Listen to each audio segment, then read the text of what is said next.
কমলপুর মহকুমার সালেমার কচুছড়া সরকার পাড়ার বাসিন্দা উমেন্স কলেজ পড়ুয়া তর্নেশা দাস ইন্টারন্যাশনাল বুক অফ রেকর্ডসে স্থান করে নিয়েছেন। 2 মিনিটে মাত্র 2 সেন্টিমিটার দৈর্ঘ্যের এক কাঁঠাল বিচিতে 36 বার রাম নাম লিখে এই অনন্য রেকর্ড গড়েন তিনি। অনলাইনে ভিডিও কলে পরীক্ষার মাধ্যমে কর্তৃপক্ষ তাকে সার্টিফিকেট ও মেডেল প্রদান করে।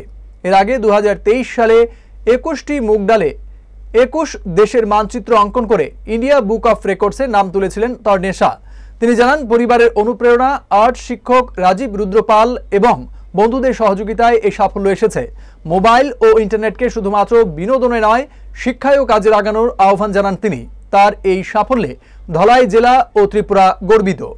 আমি এই ত্রিপুরা রাজ্যের ছোট্ট একটি গ্রামের একজন বাসিন্দা। মোবাইল আমার হাতেও আছে এবং আমার মতো আরো অনেকেই ব্যবহার করে। আমি তাদেরকে একটা কথাই বলবো যে আমরা যেন মোবাইলটাকে আমাদের শিক্ষার জন্য, কিছু জানার জন্য এবং নিজের পরিচিতি তৈরি করার জন্য কাজে লাগাই, খারাপ দিকে যেন না যাই।